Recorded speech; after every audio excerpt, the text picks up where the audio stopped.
Hello everyone, welcome to Englipesu. இன்றைக்கி நம்ம பார்க்க போகிறது என்னென்னா சிம்பிள் இங்கிலீஷ் சென்டென்சஸ். இந்த வீடியோ போன வீடியோட கண்டினியூஷன் மாதிரி தான்.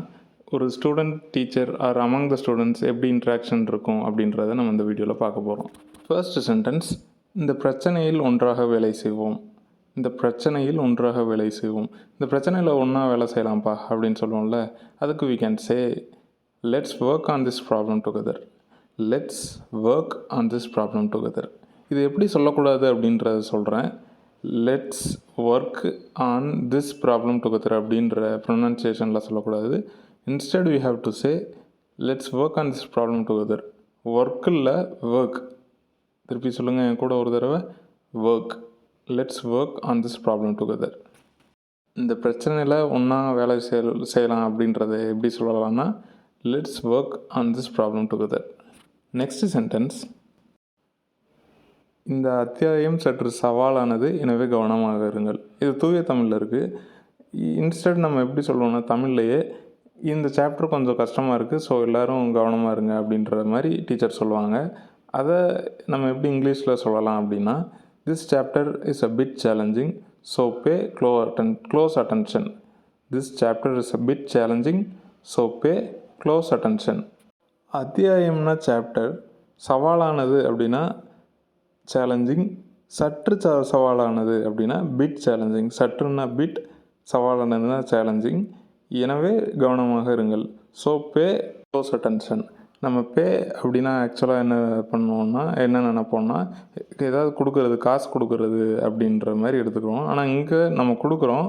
எதை கொடுக்குறோம் அப்படின்னா அட்டென்ஷனை கொடுக்குறோம். So pay close attention. This chapter is a bit challenging, so pay close attention. Next sentence, இந்த பாடத்திற்கு உங்களுக்கு ஒரு கால்குலேட்டர் தேவைப்படும். இந்த லெசனுக்கும் உங்களுக்கு ஒரு கால்குலேட்டர் தேவைப்படும் அப்படின்றத நம்ம எப்படி இங்கிலீஷில் சொல்லலாம்னா you'll need a calculator for this lesson. You will need a calculator for this lesson. இந்த பாடத்திற்கு அப்படின்னா திஸ் லெசன் அப்படின்னு அர்த்தம். உங்களுக்குன்னா யூ, தேவைப்படும் அப்படின்னா you'll need. You will need தான் யூல் நீடு அப்படின்றத சொல்கிறோம். ஒரு calculator, A calculator. You'll need a calculator for this lesson. இந்த பாடத்திற்கு இந்த லெசனுக்கு உங்களுக்கு ஒரு கால்குலேட்டர் வேணும். நம்ம மோஸ்ட்டாக கால்குலேட்டர் அப்படின்ற இங்கிலீஷ் வேர்டு தான் தமிழுக்குமே யூஸ் பண்ணுவோம். ஸோ நம்ம இங்கே ரொம்பவுமே ட்ரான்ஸ்லேஷன் பண்ண வேணாம்னு நினைக்கிறேன். நமக்கு என்ன அப்படின்றது புரிஞ்சால் அங்கே ஓகே தான். இங்கே யூ வில்ல தான் நம்ம யூல்னு ஷார்ட்டாக சொல்கிறோம். You'll need a calculator for this lesson. You'll need a calculator for this lesson. Next sentence, இந்த வேலை செய்கிறதுக்கு உங்களுக்கு 5 நிமிஷம் தர்றேன். இந்த வேலை செய்கிறதுக்கு உனக்கு 5 நிமிஷம் தரேன், நீ அதுக்குள்ளே முடியும் அப்படின்னு சொல்லுவோம் இல்லையா. அதுக்கு we can say I'll give you 5 minutes to work on this assignment. I'll give you 5 minutes to work on this assignment. I வில்னா ஃப்யூச்சர் டென்ஸ், அதாவது நம்ம கொடுப்போம் அப்படின்றத. நான் ஐ வில் கிவ் அப்படின்னா நான் கொடுப்பேன், அதாவது கொடுத்துக்கிட்டு இருக்கேன், அவர் கொடுத்தேன்னு இல்லை. ஐ வில் கிவ், நான் கொடுப்பேன். இங்கே என்ன கொடுப்பேன்னா 5 நிமிஷம் கொடுக்குறேன், அதாவது 5 நிமிஷம் தர்றேன். I'll give 5 minutes to work on this assignment. நான் உனக்கு 5 நிமிஷம், இந்த அசைன்மெண்ட்னால் வேலை தான் அசைன்மெண்ட்டுன்னு சொல்கிறோம். ஒர்க்குன்னு சொல்லலாம். அசைன்மெண்ட்னால் குறிப்பிட்ட ஒரு task. This assignment, this task அப்படின்னும் சொல்லலாம். இந்த வேலையை செய்ய உங்களுக்கு 5 நிமிடங்கள் தருகிறேன். I'll give you 5 minutes to work on this assignment, or I'll give you 5 minutes to work on this task, or we can say I'll give you 5 minutes to work on this work இப்படின்னு சொல்லலாம். ஆனால் அங்கே ஒர்க்குன்னு 2 தடவை repeat ஆகுறதுனால we are using assignment, or we can use task 2. புரிஞ்சிருக்கும்னு நினைக்கிறேன். உங்களுக்கு ஏதாவது டவுட்ஸ் இருந்துச்சுன்னா நீங்கள் கமெண்ட் செக்ஷனில் கமெண்ட் பண்ணுங்கள். நெக்ஸ்ட் சென்டென்ஸ், இந்த கருத்தாக்கத்தில் யாருக்காவது கூடுதல் உதவி தேவையா? நம்ம ஆக்சுவலாக இந்த மாதிரி ரொம்ப தூய தமிழ்லாம் பேச மாட்டோம். இந்த கான்செப்டில் யாருக்காவது உதவி தேவையா, ஹெல்ப் வேணுமா அப்படின்றது தான் நம்ம தமிழில் கேட்போம். அதுக்கு இங்கிலீஷ் சென்டென்ஸ் எப்படி சொல்லலாம்னா does anyone need extra help with this concept.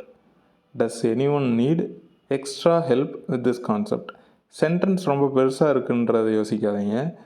இது என்னென்ன இதுக்கான தமிழ் மீனிங், தமிழ் சென்டென்ஸுக்கு எந்தெந்த இங்கிலீஷ் சென்டென்ஸ் மேட்ச் போட்டிருக்கோம் அப்படின்றத நீங்கள் பார்த்தாங்கன்னாவே உங்களுக்கு ஈஸியாக புரிய வரும். டஸ் எனிஒன் நீட், இதை மட்டும் ஃபர்ஸ்ட் பார்ப்போம். யாருக்காவது தேவையா, டஸ் எனிஒன் நீட், யாருக்காவது தேவையா தான் இதுக்கான மீனிங். எக்ஸ்ட்ரா ஹெல்ப், சரி இப்போ டஸ் எனிஒன் நீட் அப்படின்றது வரைக்கும் பார்த்தோம். அதுக்கான மீனிங் யாருக்காவது தேவையா அப்படின்றதையும் நம்ம பார்த்தோம். டஸ் எனிஒன் நீட் எக்ஸ்ட்ரா அப்படின்னா யாருக்காவது உங்களுக்கு கூடுதலாக தேவையானா நம்ம அது வரைக்கும் தான் பார்த்துருக்கோம். கூடுதலாக என்ன தேவையான்றதை நம்ம இப்போ பார்க்க போகிறோம். டஸ் எனிஒன் நீட் எக்ஸ்ட்ரா ஹெல்ப் அப்படின்னா யாருக்காவது கூடுதல் உதவி தேவையா அப்படின்றதோட நிப்பாட்டினா ஒரு ஃபுல் சென்டென்ஸ் ஃபார்ம் ஆகுது. ஆனால் இங்கே வித் திஸ் கான்செப்ட் அப்படின்றது எக்ஸ்ட்ரா இருக்குது. இங்கே வித் திஸ் கான்செப்டுக்கு என்ன தமிழ் சென்டென்ஸ் வேர்ட்ஸ் போடலான்னா, இந்த கருத்தாக்கத்தில் ஆர் இந்த கான்செப்டில். இப்போ எல்லாத்தையும் ஒன்றா சேர்த்து படிப்போமா? இந்த கருத்தாக்கத்தில் யாருக்காவது கூடுதல் உதவி தேவையா அப்படின்னு கேட்டால் we can say that in English like does anyone need extra help with this concept. இப்போ பாருங்கள், நம்ம பிரித்து பார்த்ததுனால ரொம்பவே சிம்பிளாக தெரியுது. இப்போது இந்த இங்கிலீஷ் சென்டென்ஸை நீங்கள் என் கூட திருப்பியும் ரிப்பீட் பண்ண போகிறீங்க. ஆரம்பிக்கலாமா? Does anyone need extra help with this concept. திருப்பியும் ஒரே ஒரு தடவை சொல்லலாமா? Does anyone need extra help with this concept. அவ்வளோதாங்க. சென்டென்ஸ் பெருசாக இருக்குதுன்றதை பார்த்து பயப்படாதீங்க. அதுக்குள்ளே என்ன மீனிங் அப்படின்றத நீங்கள் புரிஞ்சுக்கிட்டிங்கன்னா இங்கிலீஷ் ரொம்பவே ஈஸி தான். சரி, அடுத்த சென்டென்ஸ் என்னன்றதை பார்க்கலாம். வெள்ளிக்கிழமை வினாடி வினா நடத்துவோம். வெள்ளிக்கிழமை வினாடி வினா நடத்துவோம். இதை நம்ம எப்படி இங்கிலீஷில் சொல்லலாம் அப்படின்னா, we will have a quiz on Friday. will have a quiz on Friday. ஃபைனலாக சொல்கிறேன். we will have a quiz on Friday. we willனா நாம், அதாவது இங்கே யாராவது நடத்தணும் இல்லையா, அதனால இங்கே நாம் நடத்துவோம் அப்படின்றத நம்ம புரிஞ்சுக்கணும். we will have a quiz அப்படின்னா நாங்கள் குவிஸ் நடத்துவோம். எப்போனா ஃப்ரைடே, வெள்ளிக்கிழமை நடத்துவோம். இங்கே குவிஸ்னால் வினாடி வினாவை தான் குவிஸ்ன்னு சொல்கிறோம். இந்த குவிஸ் QISன்னு சொல்லக்கூடாது, குவிஸ். இந்த சவுண்ட் வரணும். இந்த பறக்கும்போது ஒரு சவுண்டு வரும் பார்த்தீங்களா, அந்த சவுண்டு தான் வரணும். we will have a quiz on Friday. ஒரு தடவை என் கூட சேர்ந்து சொல்லுங்கள். we will have a quiz on Friday.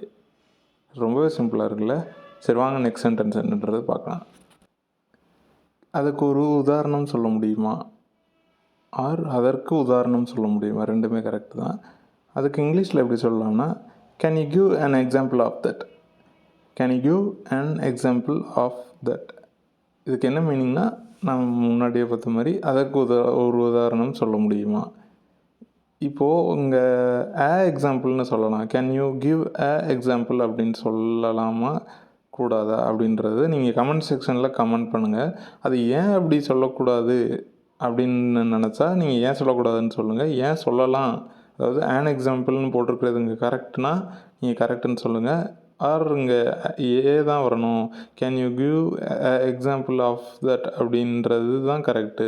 நீங்கள் அப்படின்னு நினச்சிங்கன்னா அதுக்கான ரீசன் என்ன, அதற்கான காரணம் என்ன, ஏன் போடணும், ஏன் போடணும் அப்படின்ற ரீசன் என்னன்னு கமெண்ட் பாக்ஸில் கமெண்ட் பண்ணுங்கள். இந்த சென்டென்ஸ் உங்களுக்கு புரிஞ்சிருக்குன்னு நினைக்கிறேன். உதாரணம்னா எக்ஸாம்பிள், கேன் யூ கிவ்னா கொடுக்க முடியுமா, ஆர் இங்கே சொல்ல முடியுமா அப்படின்றது மீனிங். ஆஃப் தட்னா அதற்கு. இது எல்லாத்தையும் சேர்த்து வாசித்தா can you give an example of that, can you give an example of that. அதுக்கு ஒரு உதாரணம் சொல்ல முடியுமா அப்படின்றது தான் இதுக்கான மீனிங். நெக்ஸ்ட் சென்டென்ஸ், உங்கள் புத்தகத்தை பக்கம் 52 திறக்கவும். இதுக்கு நம்ம எப்படி இங்கிலீஷில் சொல்லலாம்னா, please open your book to page 52. எல்லோரும் பேஜ் நம்பர் 52 எடுங்க அப்படின்னு டீச்சர் சொல்லுவாங்கள்ல ஸ்டூடெண்ட்ஸ்கிட்ட. அதுக்கு we can say please open your book to page 52 அப்படின்னு சொல்கிறது கரெக்டாக இருக்கும்.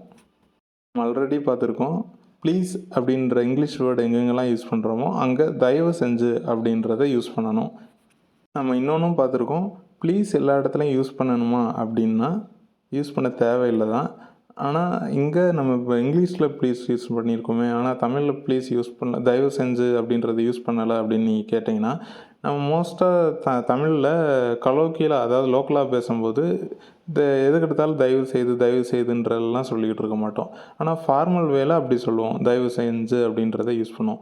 ஆனால் இங்கிலீஷில் எப்பயுமே மேக்ஸிமம் நம்ம ப்ளீஸ்ன்றதை யூஸ் பண்ணிக்கிட்டே தான் இருப்போம். அது லோக்கலாக இருந்தாலும் சரி, இல்லை ஃபார்மலாக இருந்தாலும் சரி, ரெண்டுக்குமே நம்ம ப்ளீஸ்ன்றதை யூஸ் பண்ணுவோம். ஸோ நம்ம இங்கே ப்ளீஸ் யூஸ் பண்ணினாலுமே அங்கே தமிழில் தயவு செய்து அப்படின்றத யூஸ் பண்ணலை. ஆனால் நம்ம என்ன புரிஞ்சுக்கணும்னா, இது ஒரு பொலைட்டான ரெக்வஸ்ட். அதாவது டீச்சர் ஸ்டூடெண்ட்ஸ்கிட்ட தயவு செஞ்சு 52வது பேஜ் எடுங்க உங்கள் புக்ஸில் அப்படின்றத சொல்கிறாங்க. அதை நம்ம புரிஞ்சுக்கணும். அந்த ப்ளீஸ்ன்றதுக்கு தயவு செய்துன்றது அங்கே இல்லைனாலும் இருக்குன்ற மாதிரி நம்ம எடுத்துக்கணும். ஓப்பன்னா நமக்கு தெரியும். திறங்கள் அப்படின்றது தான் ஓப்பன். யுவர் புக்னா உங்கள் புத்தகம். டு பேஜ் 52, அதாவது பக்கம் 52 அப்படின்றது தான் இதுக்கான meaning. Please open your book to page 52. இங்கே யுவர் அப்படின்னு சொல்லலாம், ஆனால் அப்படி சொன்னால் ப்ராப்பராக இருக்காது. யுவா அந்த ஆர்ன்றது silent. Please open your book to page 52. ஃபைனலாக ஒரு தடவை சொல்லலாம். Please open your book to page 52. Next sentence. இந்த செயலுக்கு நீங்கள் ஜோடியாக வேலை செய்ய விரும்புகிறேன் அப்படின்னு யாருமே தமிழில் பேச மாட்டாங்கன்றது நமக்கு தெரியும். அதுக்கான ரஃப்பான தமிழ் ஸ்டேட்மெண்ட் நம்ம எப்படி சொல்லுவோம்னா, இந்த ஆக்டிவிட்டியில் நீங்கள் 2 பேரும் ஒன்றா சேர்ந்து பேராக நீங்கள் வேலை செய்யணும் அப்படின்றது தான் நம்ம சொல்லுவோம். ஒரு டீச்சர் இப்போது ஒரு 2 ஸ்டூடெண்ட்ஸ் சொல்கிறாங்க, நீங்கள் 2 பேரும் ஒன்றா சேர்ந்து இந்த வேலையை பண்ணணும்னு நான் ஆசைப்பட்றேன் அப்படின்றத சொல்கிறாங்கன்னு வச்சுக்குவோம். அதுக்கு இங்கிலீஷில் எப்படி சொல்லலாம்னா, I'd like you to work in pairs for this activity. I'd like you to work in this pair for this activity.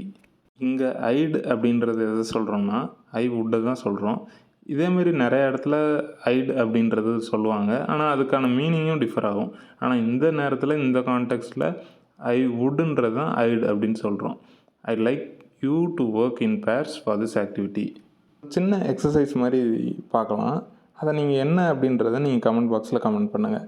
I'd like to work in purse for this activity. இதுக்கான தமிழ் மீனிங் என்னன்னு நீங்கள் சொல்லணும். திருப்பியும் சொல்கிறேன். I'd like to work in purse for this activity.